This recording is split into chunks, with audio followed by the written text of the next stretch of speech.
설교를 시작하기에 앞서 혹시 성경에서 제일 중요하다라고 생각하는 구절이 어딜까요?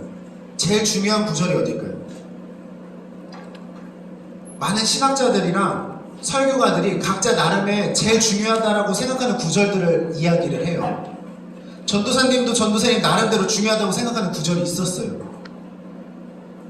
뭐였을까? 힌트는 신명기 6장, 요한복음 13장. 맞히는 사람에게 제가 개인적으로 기프티콘을 온라인 들으시는 분도 남겨주셔도 됩니다. 뭘까요? 요한복음 6장 하면 사실은 다 나와야 돼. 이스라엘 가서 요한복음 아니죠. 신명기 6장하고 이스라엘 사람들한테 뚝 누르면 단 한 사람도 빠짐없이 이 구절을 다 이야기를 할 줄 알아요. 왜냐면 그 사람들이 여기 새기고 다니거든요. 그 말씀을. 네. 5절 뭐라고 해요?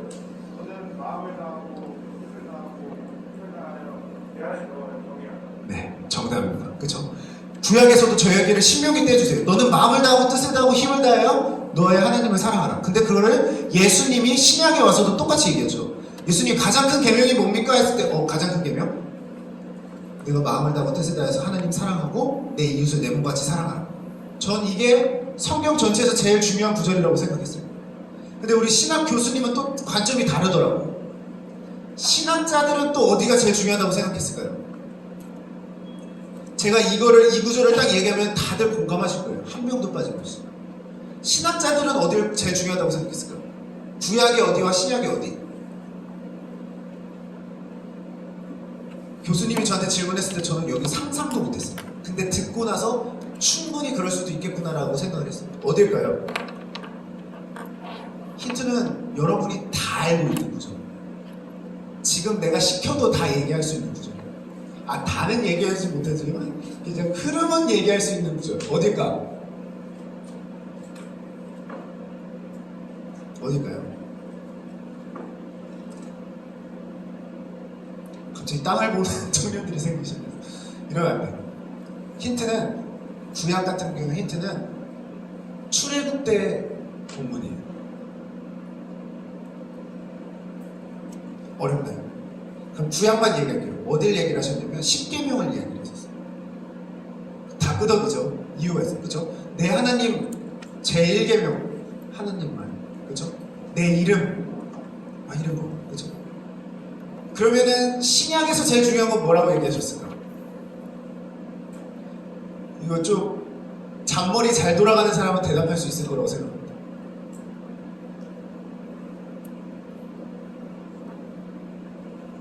어디냐면 주기도문. 다 끄덕이죠. 그리고 제가 나중에 기회가 되면 이 10계명과 주기도문이 되게 닮아있는 구조를 갖고 있어요. 10계명에서는 하지 말아라잖아요. 근데 그게 진짜 했을 때 모습이 뭔지를 주기도문에 다 담겨져 있어요. 되게 신기해요. 네. 그런데 제가 존경하는 목사님, 지금 고인이시지만 오카논 목사님을 포함해서 여러 최근에 설교가들이 어디를 뽑냐면 이 3장 16절을 뽑아요. 요한복음 3장 16절을 뽑아요. 여기 안에 성경이 말하고 싶어하는 온갖 단어들이 다 들어가 있어요. 하나님이 세상을 이처럼 사랑하사 독생자를 주셨으니 이는 그를 믿는 자마다 멸망하지 않고 영생을 얻게 하려 하십니다. 그렇죠? 성경이 이야기하고 싶어하는 그 하나님께서 그토록 강조하시는 모든 내용들이 이 3장 16절 안에 다 담겨져 있다. 그래서 성경 전체를 한 구절로 얘기해보세요. 그러면은 요한복음 3장 16절로도 다 설명이 가능하다라고 이야기를 하시는 거예요. 그렇다면 이게 왜 그토록 중요한지 우리가 이 안으로 한번 들어가 보기를 바랍니다. 첫 번째, 성경이 그토록 이야기하고 싶어 했던 가장 큰 핵심과 본질은 뭐냐? 하나님이 세상을 이처럼 사랑하신다. 이 두꺼운 성경책, 이거 지금 다 뭐 얘기하고 있냐면 있잖아, 내가 너네 너무 사랑해, 이 얘기하고 계신 거예요. 그거를 글로 기록하시고 우리에게 물려주신 이 성경책이 곧 뭐랑 똑같은 거예요? 하나님이 쓰신? 여러분 많이 써봤잖아요. 연애편지, 러브레터랑 똑같은 거예요. 있잖아, 내가 널 이렇게 사랑해라고 이 두껍게 지금 우리한테 설명해 준 거예요. 우리가 귀찮아서 안 읽었던 거지 이거 다 사랑의 메시지인 거예요. 그러니까 전도사님도 설교할 때 제 얘기 안 하잖아요. 성경 구절로만 얘기하잖아요. 그럼 제 마음이 어떻겠어요? 지금 누군가의 연애편지 몰래 읽고 있는 거랑 똑같은 거예요. 아까도 얘기했지만 제가 제 동생 연애편지를 몰래 읽어본 적이 있었거든요. 내 얘기도 아닌데 되게 설레요. 근데 지금 뭐예요? 하나님께서 여러분한테 쓰시는 편지를 지금 같이 읽고 있는 거예요. 근데 그 핵심이 뭐냐면 내가 너네를 사랑한다. 하나님 다른 것보다 최우선으로 그거를 좀 깨닫길 원하시는 거예요. 하나님이 세상을처럼 사랑한다. 우리는 알고 있어요. 우리 창세기 설교도 다 듣고 했잖아요. 얼마나 우리를 사랑하시면 자기 형상대로 지으시고, 그렇죠? 또 온갖 나무와 열매와 동물들 다 자라게 하시면서 그 열매의 과실도 다 먹게 하시고, 출애굽 시키실 때는 어때요? 목마르다고 하면 물 줘, 배고프다고 그러면은 메추라기와 만나도 주셔. 그리고 밤이나 낮이나 위험할까봐 구름 기둥과 불 기둥으로 끝까지 인도해 주셔서 결국에는 적과 꿀이 흐르는 땅에 들어가게 하시고, 그렇죠? 그것을 시작으로 성경에서 우리 인간들이 딴 길로 살 때마다 하나님께서 정말 아버지의 마음으로 우리를 인도하고 계셨다는 것을 계속해서 이야기를 하고 계신 거예요. 왜? 다른 이유가 아니라 사랑하기 때문에. 하나님의 사랑은 단 한 번도 우리를 포기한 적이 없었다는 것을 성경을 통해서 이야기를 하고 계십니다. 우리 그 찬양 알잖아요. 풀은 마르고 꽃은 시드나 하나님의 말씀이 영원하다. 그 말은 뭐예요? 하나님께서 그 말씀 안에 담겨주신 그 사랑은 한 번도 신실하지 않으신 적이 없었다는 것을 이야기합니다. 그런데 너무 많은 사람들이 교회에 나오고 성경을 듣고 뭘 해도 하나님의 그 사랑이 나를 향한 사랑이라고 깨닫는 사람들이 너무나 적어요. 다른 누군가의 하나님으로 생각하고 누군가를 사랑하시는 하나님이라고는 생각을 하는데 나를 향한 사랑이라고 생각하지 못하고 살아가는 사람들이 많다는 거예요. 그런데 어떻게 해요? 하나님은 마치 갓난 아이를 돌보는 아버지의 마음으로 양육하고 계십니다. 갓난아기도 어때요? 아버지한테 올라오고 걸어오다 보면 넘어지기도 하고 또 넘어지기도 하고 하잖아요. 그때 아버지들이 어떻게 반응하죠? 그거밖에 못 걸어! 할 아버지 단 한 명도 없잖아요. 그 사람은 아버지가 돼서는 안 되고, 그쵸? 넘어져도 나를 향해서 오고 있는 그 모습이 너무 예쁜 거예요. 그쵸? 하나님이 우리를 바라보실 때 그랬다는 거죠. 너무 사랑스러운 거예요. 넘어져도 사랑스럽고 울고 있어도 사랑스러운 거예요. 근데 문제는 뭐냐? 하나님께서 우리를 그렇게 사랑하고 계셨는데 이 인간들이 머리가 자라기 시작하면서 이제 본격적으로 걷기 시작하면서 가지 말아야 될 길을 걷기 시작했다는 거예요. 실수로 넘어지는 거에 대해서는 하나님께서 아버지의 마음으로 다 용서해 주실 수 있는데 이 연약한 하나님의 형상대로 지음받은 인간들이 죄된 길로 나아가기 시작했다는 거예요. 출애굽부터 하죠. 뭐 아담의 그 선악과 사건부터 시작이지만 우상 숭배하고 하나님 원망하고 음행하고 살인 저지르고 이거를 그 출애굽 40년 광야 생활 동안 다 했어요. 근데 그때 했던 그 행동들을 지금도 여전히 우리는 하고 있다는 거예요.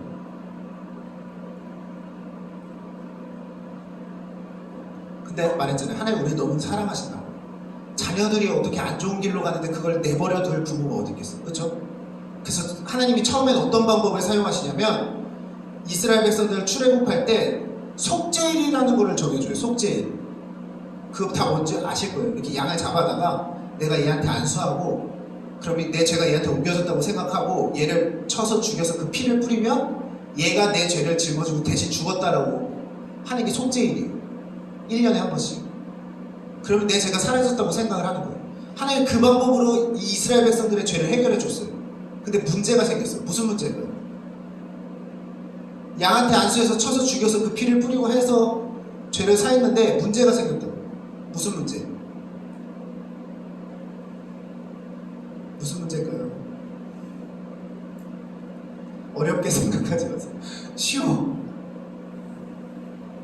내 죄를 위해서 양 한 마리. 무슨 문제가 생겼을까?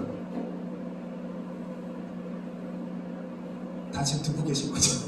쑥스러워서 말 못하는 거라고 생각합니다. 감당이 안 되는 거예요. 양이 감당이 안 되는 거예요. 제가 말했잖아요. 출애굽할 때 인원이 몇 명이라고 했어요? 60만 명이라고 했잖아요. 그 3,500년 전에 출애굽한 인원만 60만 명인데 그 한 명 한 명 지금은 하나님의 뜻이 어디까지 뻗었어요? 이방인들까지 뻗었잖아요. 이 이방인들의 죄까지 살주려면 그 양이 남아나겠냐고. 난 지금도 양이 멸종 안 한 게 신기해요. 그렇잖아. 그러니까 양으로 감당이 안 되니까 다시 뭐가 쌓이기 시작하는 거예요? 죄가 쌓이기 시작하는 거예요. 우리 청년들 다 알고요. 죄의 삭은 뭐예요? 사망이에요. 근데 그 사망을 지금 인간들이 쌓고 있는 거예요. 그래서 하나님한테는 중요한 결단의 시기가 찾아옵니다. 뭐냐면 이 많은 죄 가운데 살아가는 이 많은 백성들을 살릴 것이냐, 내 사랑하는 독생자 아들을 살릴 것이냐, 이 고민에 빠지기 시작합니다. 근데 가만 보니 이 아들 한 분만 죽으면 하나님의 계획하심 가운데 있고 그 모태로부터 계획하심이 다 있던 이 인간들을 다 살리실 수가 있었던 거예요. 근데 하나님 어떤 선택을 하셨다? 3장 16절에 독생자를 죽이는 선택을 하십니다. 다시 말하면 인간 그 한 명도 포기하지 않고 살리기를 소망하셨다는 거예요.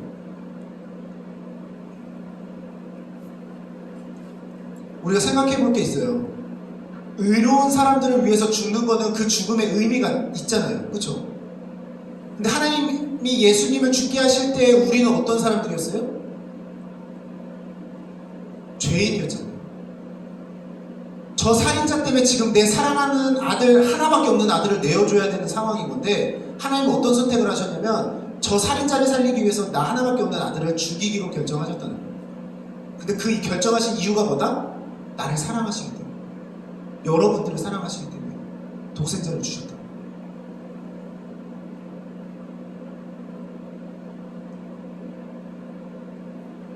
독생자라는 단어를 조금 더 생각해 보면 좋은 게, 그러면 더 사랑을 깊게 깨달을 수가 있어요. 독자라고 표현을 할 수도 있었는데 독생자라는 표현을 써요. 그쵸? 3대 독자, 2대 독자 이런 걸 하듯이 독자를 세우실 수도 있었는데 독생자를 세우셨다는 건 무슨 의미냐면 다른 어떤 독자로도 그 역할을 감당할 수가 없는 거예요. 오직 예수 그리스도만이 그 역할을 감당하실 수 있는 유일한 아들이었다는 걸 이야기하기 위해서 독생자라는 표현을 쓰신 거예요. 왜냐? 다른 누군가의 죄를 해결해 주시기 위해서는 죄 없는 사람이 양이 되셔야 되기 때문에. 그렇죠? 죄 없는 유일한 아들인 예수 그리스도만이 독생자가 되실 수 있었던 거예요. 그 하나밖에 없고 그 존귀하신 분을 우리를 살리시겠다라고 내어주셨다는 거예요. 왜? 사랑하기 때문에. 독생자라고 하면 부모님들한테 하나밖에 없는 자녀들은 더 특별할 수밖에 없어요. 그렇죠? 내 앞으로의 삶은 다 이 자녀가 잘 되길 바라면서 온갖 헌신들을 하면서 살 거고 온갖 소망들을 하면서 살 거예요. 그렇죠? 근데 그 온갖 내 삶의 전부와 내 소망을 다 우리 인간들을 위해서 포기하셨다는 거예요. 이런데 우리가 하나님의 사랑에 원망을 할 수가 있을까요? 불평을 할 수가 있을까요? 왜 나를 고아와 같이 내버려 두셨냐라고 원망할 수 있을까요? 그러한 원망들로 살아가는 이유는 우리가 하나님의 사랑을 온전히 깨닫지 못하기 때문에 나타나는 반응들이라는 거예요. 더 중요한 건 뭐냐면요, 하나님께서 우리를 살리시기 위해서 예수 그리스도를 내어주시기로 결단하신 게 결코 억지로 하거나 지체하시면서 하신 게 아니라는 걸 또 성경에서 발견을 할 수가 있어요. 언제 처음 예수님에 대해서 예언을 하셨을까요? 어느 구절에서? 어느 구절에서 했냐면 창세기에서 처음 아담이 죄 지었을 때부터 이야기를 하세요. 아담이 따먹죠? 누구 원망이에요? 하나님이 주신 저 여인 때문에 내가 먹지 않았습니까? 그러니까 여자를 또 찾아가세요. 너 왜 먹었어? 저 강귀한 뱀 때문에 먹지 않았습니까? 그러니까 아담이랑 하한테는 누구 때문에 그랬어라고 물어봤는데 마지막에 뱀한테는 어떻게 해요? 바로 저주부터 퍼보세요. 그 죄의 근원인 뱀한테 저주를 퍼보세요. 근데 그때 뭐라고 얘기하시냐면 여자의 후손이 너의 머리를 치게 될 것이라는 예언을 하세요. 들어봤죠? 그럼 여기서 말하는 여자의 후손이 누구예요? 예수 그리스도예요. 인간이 처음 죄 지었을 때부터 예수님을 내어주시기로 이미 하나님은 다 계획하고 계셨다는 거예요. 우리 단 한 사람도 포기하지 않기 위해서. 그리고 아담이 처음으로 지었지만 앞으로 아담의 후손들은 계속해서 그 죄를 짓고 살아갈 거기 때문에 그들을 한 영혼도 포기하지 않고 구하기 위해서 독생자이신 예수 그리스도를 내어주시기로 작정을 하셨다는 거예요. 너무 감사하지 않나요? 그래서 하나님이 예수 그리스도를 통해서 베푸실 사랑은 모든 사람들을 대상으로 그 사랑을 베푸셨는데, 하나님께서 요구하시는 한 가지가 있었어요. 그게 뭘까요? 하나님께서 예수 그리스도로 다 이제 세팅 끝났어. 근데 이걸 아무나 누릴 수가 있는 게 아니에요. 뭔가 하나가 필요해. 그게 뭘까요? 뭘까요? 쉽지 않아. 어? 믿음? 맞습니다. 믿음이에요. 믿음이 있어야 돼요. 그냥 머리로만 나를 위해서 예수님이 죽으셨다고요? 오케이, 알겠어. 이 정도가 아니고, 하나님께서는 그 믿음을 통해서 이 하나님께서 예비하신 구원의 그 사랑을 받기를 원하셨다. 어떤 사람들이 착각하는 게 뭐냐면, 아는 것을 믿는 거라고 착각하는 사람들이 있어요. 예수님이 나를 위해서 죽으신 거 나 알아. 근데 하나님께서 요구하시는 그 아는 수준의 믿음이 아니라는 거예요.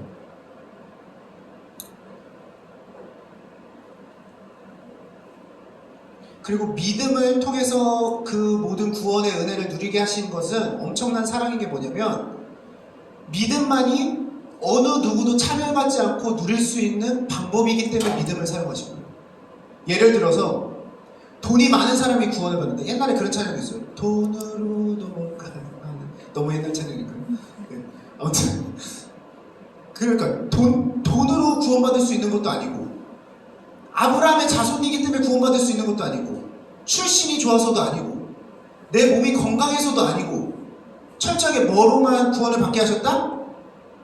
믿음을 통해서만 갖게 하셨다는 거예요. 왜? 그 구원의 은혜만큼은 차별받지 않게 하시기 위해서. 그럼에도 불구하고 못 누리는 사람이 있다는 건 하나님께서 불의로 차별하셨기 때문이 아니라 인간들이 하나님께서 베푸신 은혜에 대해서 믿음을 갖지 않았기 때문이라는 거예요. 그렇죠? 믿는다는 건 뭐예요? 곧 내 안에 그 나를 위해서 죽으신 예수님을 내 안에 영접하는 거예요. 영접하는 자, 곧 그 이름을 믿는 자들에게는 하나님의 자녀가 되는 권세를 주셨어요. 그렇죠? 다음 구절이 뭐냐면, 이는 혈통으로도 육정으로도 사람의 뜻으로 나는 것이 아니라 온전히 하나님의 뜻으로 나는 거다라고 기록하고 있다는 거예요. 그렇죠? 이걸 요구하셨다는 거예요. 난 너네한테 차별할 생각 없어. 혈통 이런 거 다 필요 없어. 그냥 나만 믿어주지 않겠니? 이것만 요구하셨다는 거예요. 근데 그걸 못해서 하나님의 사랑을 못 누리고 살아가는 사람들이 많다는 거예요.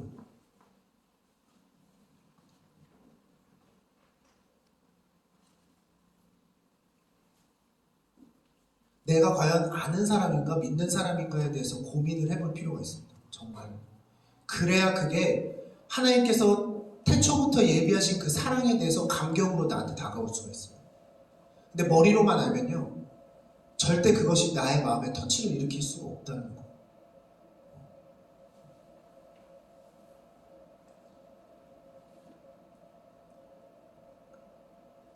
이제 다 끝났습니다. 그렇게 다 이뤄놓으셨는데 하나님께서 3장 16절 맨 마지막에 두 가지 단어를 사용하시면서 얘기를 해주세요. 혹시 말씀 구절 띄울 수 있는 3장 16절 다 보실게요. 두 개가 나오죠. 대조처럼. 뭐랑 뭐가 나오죠? 뭐랑 뭐? 멸망, 영생. 그렇죠. 멸망이랑 영생. 반대 개념? 영생. 그렇죠. 멸망이 영생. 하나님께서 우리를 너무나도 사랑하셨는데 그 사랑하는 우리를 살리시기 위해서 독생자까지 주셨대요. 근데 독생자를 주시면서 하나님께서 원하셨던 게 있는데 멸망이 아니라 영생이었다라는 거예요. 그럼 여기서 멸망이랑 영생은 뭘 의미할까? 이 멸망과 영생의 의미를 깨닫게 되면 하나님의 사랑을 더 깊이 깨닫게 될 수가 있어요. 멸망부터 볼게요. 멸망. 멸망이 영생이랑 대조라고 그랬죠? 근데 마태복음 25장 46절에는 이 영생이 뭐랑 대조를 이루냐면 영벌이랑 대조를 이루어요. 그럼 멸망은 뭐랑 똑같은 거예요? 영벌이랑 똑같은 거예요. 그쵸? 멸망 당한 사람은 영원한 벌에 속하게 되는 거랑 똑같다는 거예요. 그럼 우리 하나 생각해 봤으면 좋겠어요. 영벌에 처한다라는 거는 뭐가 없는 삶을 사는 걸까요? 하나님께서 그 사람한테 더 이상 뭐의 마음을 안 가지시는 거예요? 어떤 거요? 자신있게 사랑이죠. 사랑도 맞아요. 사랑인데 그 사랑 중에 특히 어떤 사랑이에요? 예를 들면 이거야. 어떤 부모가 자식을 막 때려요. 무차별적으로 때려. 이 무차별적으로 잔인하게 때리는 아빠의 마음에는 뭐가 없는 거예요 지금 이 자녀에 대한 힌트 자궁 그렇죠. 긍휼의 마음입니다. 영벌에 속하고 멸망에 이른다는 건 더 이상 하나님의 긍휼이 그 사람한테 임하지 않게 된다는 걸 의미하는 거예요. 이해가 돼요? 다시 말하면 하나님은 되게 긍휼이 많으신 분인데 이 사람한테 더 이상 긍휼이 없다는 거는 이 사람과 하나님 사이가 어떻게 된다는 거예요? 단절된다는 거예요. 죄의 삭스로 사망에 이뤄서 영벌에 처한 사람은 그 이후의 삶은 더 이상 하나님의 긍휼하심을 누릴 수 없는 단절된 삶을 살 건데 그게 영원하게 될 거라는 거예요.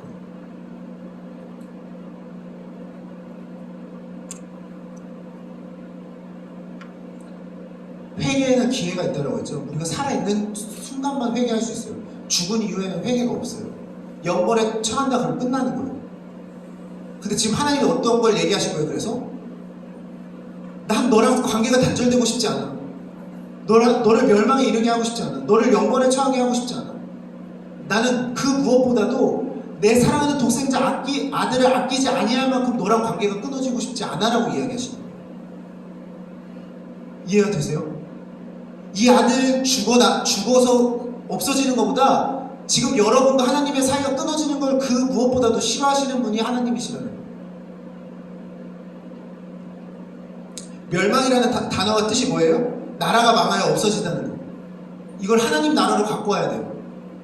더 이상 하나님의 나라가 우리 삶 가운데 임하지 않게 된다는 거예요. 근데 보통 우리 주기도문도 알죠? 하나님의 나라가 임하게 하여 주셨고 이게 뭔 뜻이냐면 하나님의 통치가 하늘에서와 같이 이 땅 가운데서 통치해 주세요라는 뜻이에요. 근데 멸망한다는 건 뭐예요? 더 이상 그 왕 대신 하나님께서 우리를 더 이상 통치해 주실 수가 없는 상황이 되는 거예요. 근데 그걸 누구보다 싫어하셨던 분이 누구다? 하나님이시라는 거예요.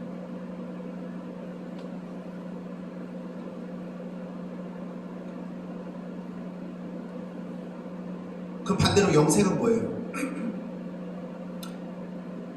반대죠. 완전 하나님의 그 긍휼하심과 사랑과 자비와 기쁨과 감사가 충만한 그곳에 영원히 함께 거하게 하시는 게 영생인 거예요. 난 내가 예비한 하나님의 나라 그 천국에서 그 온갖 은혜를 누리면서 나랑 교제하는 삶을 살았으면 좋겠어. 영원히. 이 얘기를 하시는 거예요. 그만큼 난 널 사랑해. 아들도 아끼지 않아요.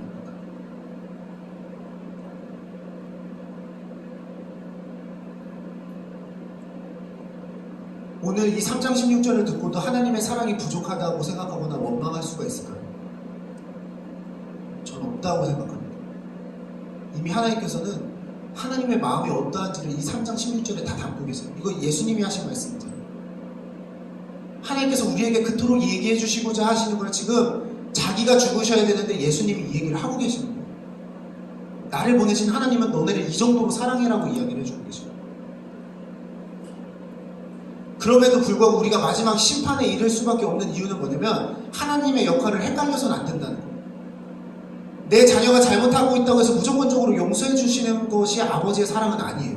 그렇죠? 근데 중요한 건 뭐냐면 하나님이 어떤 하나님이세요? 나한테 아버지도 되시지만 천지 만물을 주관하시는 하나님이에요. 그렇죠? 모든 것을 선하게 창조하셨기 때문에 그 선을 유지시켜야 되는 책임이 있으신 분이 하나님이에요. 근데 우리가 죄가 있지만 사랑한다고 해서 그걸 용서해줘 버리면 영적 질서가 다 깨져버리는 거예요. 그렇죠?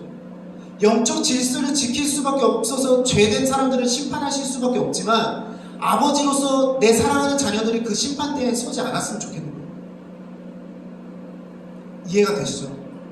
그래서 하나님을 원망하면 돼요. 공의의 하나님, 왜 심판하시는 하나님?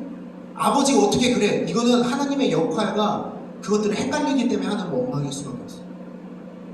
아버지, 우리 사랑하시는 아버지 맞아요. 독생자까지 아끼지 않은 하나님. 대신 또 한편으로는 세상 만물을 주관하시고 이 창조 질서를 유지시키는 책임이 있으신 분이 하나님이시고, 이해가 되셨죠? 그 하나님 곤란해지지 않게 하기 위해서, 최후의 심판때 우리가 서지 않기 위해서 우리가 지금 해야 될 거는 하나님께서 우리를 향해서 내비치셨던 그 사랑에 보답하는 길밖에 없다는 것을 이야기합니다.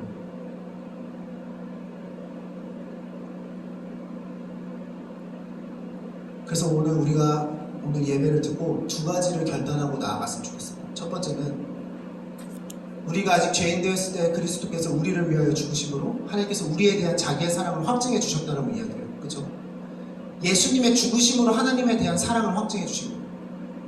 우리가 살면서 하나님의 사랑을 온전히 누리면서 살고 싶다는 생각이 있다면 적어도 아침에 일어나서 5분은, 최소 5분은 나를 위해서 죽으신 예수님의 그 십자가를 묵상하는 것이야말로 하나님의 사랑에 충만한 삶을 살 수가 있는 방법이라는 것을 생각해 주셨으면 좋겠습니다. 두 번째는 아무도 하나님과 관계가 단절되길 원하지 않으시는 분이 하나님이라는 거예요. 아무도 멸망에 이르지 않게 원하시는 분이 하나님이라는 거예요. 영생을 누리게 하심으로 그 천국에서 영원한 교제를 하고 싶어 하시는 분이 하나님이라는 것을 우리가 날마다 좀 묵상하면서 살기를 결단하는 오늘 이 시간이 되셨으면 좋겠습니다. 알겠죠? 그것만 소망이 돼도 우리가 이제 각자의 삶으로 흩어지고 각자의 자리에서 자기의 본분을 다할 거지만 그 사랑만 잃지 않으면 어디서든 우리는 승리하는 삶을 살 수가 있어요.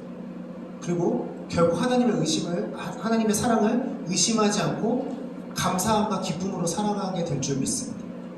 그리고 그것들을 위해서 같이 기도하도록 하겠습니다.